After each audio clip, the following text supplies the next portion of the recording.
Bem, pessoal, vamos de BTC no fim de tarde dessa segunda-feira, 31 de julho, agora na Espanha, 21 horas e 56 minutos, no Brasil, 16 e 56.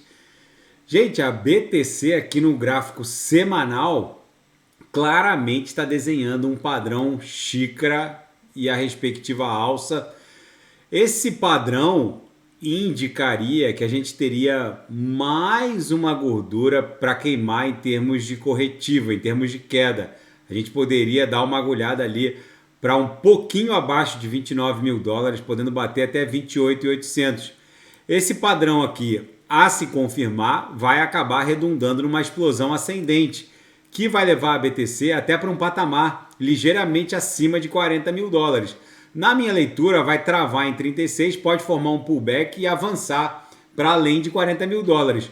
O que também reforça essa tese do padrão xícara-alça, que é um padrão de alta, é o gráfico de 4 horas, que a gente parece que está promovendo uma mesma formação, idêntica àquela formação desenhada entre 7 de junho desse ano e 14 de junho. A gente fez uma figura triangular que parecia explodir para cima, acabou lambendo a base de uma canaleta virtual de baixa, que também tinha características de uma bandeira de alta, com um mastro bem definido e a bandeira se formando, e acabou redundando numa explosão ascendente depois de lamber a base da canaleta. Então isso aqui, esse fractal pode se replicar, e aí sim, depois a gente explodiria ali para um patamar de no mínimo 36 mil. Advogaria a tese da xícara alça, que é o padrão de alta. Na projeção, a nebulosidade esverdeada no semanal se mantém ganhando espessura, o que denota que isso aqui vai explodir fortemente para cima. No diário, a BTC segue respeitando a nuvem como suporte. Vocês vejam que o doji vendedor de hoje está fortemente travado aqui na linha superior da nuvem. A gente chegou a dar uma agulhada na mínima de hoje em 29.150, mas não consegue, justamente pela força do suporte representado pela linha superior da nuvem. No intraday, a BTC basicamente ficou transitando entre a upper e a VWAP, batia na primeira lower, voltava, depois deu uma esgarçada e agora está retomando o movimento de alta aqui nos 5 minutos.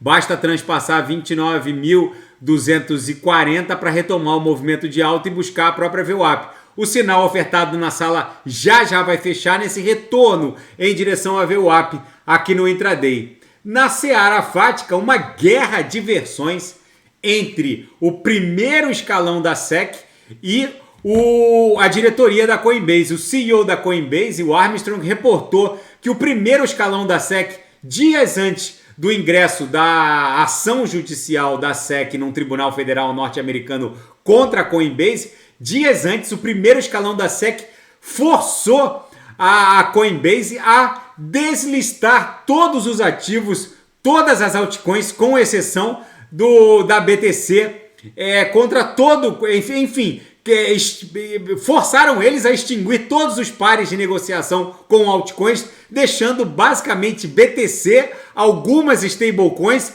e os pares respectivos contra dólar norte-americano.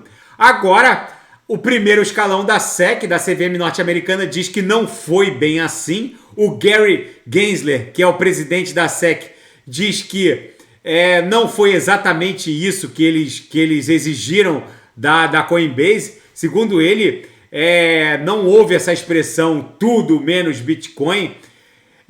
Nós realmente, naquela oportunidade, ele afirmou que não tinha escolha a não ser entrar com ação judicial. Eles entraram, mas não houve esse tipo de tratativa com a diretoria.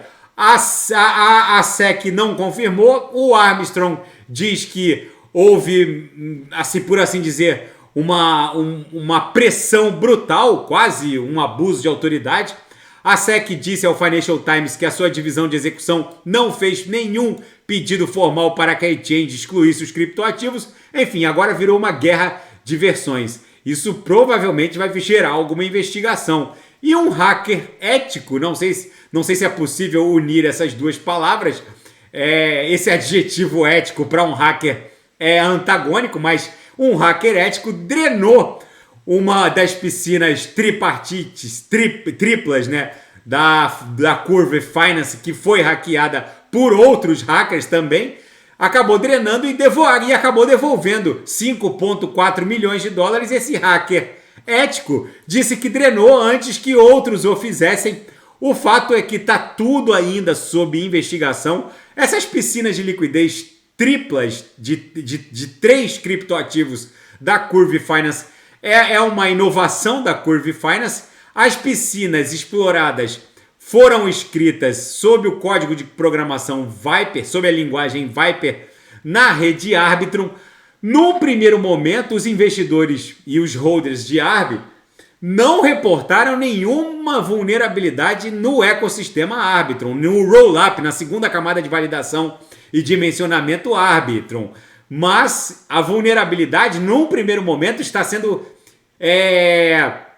atribuída à linguagem de programação Viper. Eu estou acompanhando atentamente o que está acontecendo, o que rolou nessa piscina tripla da Curve Finance. O que aconteceu é que as piscinas da Curve Finance, as triplas, cujo smart contract foi escrito via linguagem de programação Viper no ecossistema Arbitrum, essas é que foram exploradas.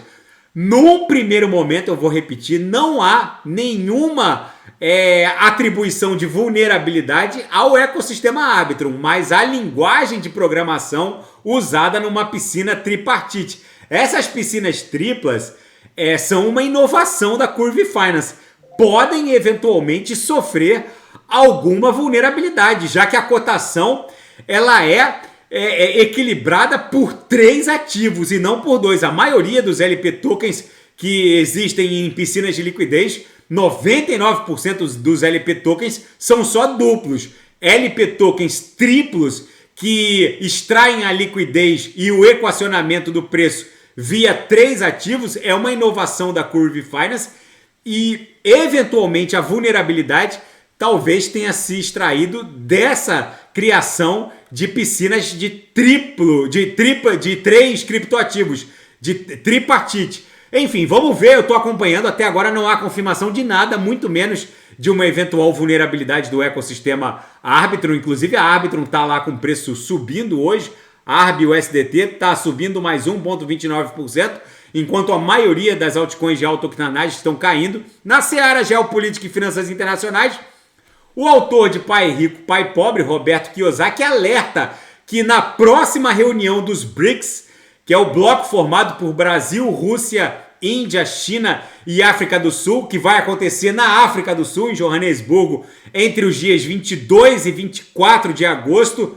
os BRICS vão anunciar a moeda deles que vai ter um peg ao ouro e não ao dólar norte-americano. É uma desdolarização do mundo, por assim dizer. Parece que uma moeda dos BRICS vai valer 1 onça de ouro, e se isso acontecer, a gente pode esperar um dump no DXY e um pump para a BTC, segundo o Roberto Kiyosaki. Eu vou depois fazer uma análise e um escrutínio mais aprofundado dessa especulação de que os BRICS vão anunciar uma moeda na reunião que vai rolar entre os dias 22 e 24 de agosto na África do Sul, e volto a reportar aqui no canal. E um grande vendedor de ouro, que é o Banco Central do Cazaquistão, que já desovou 67 toneladas de ouro nos primeiros 6 meses desse ano, ainda vai seguir despejando. Eles querem ter somente 300 toneladas de ouro.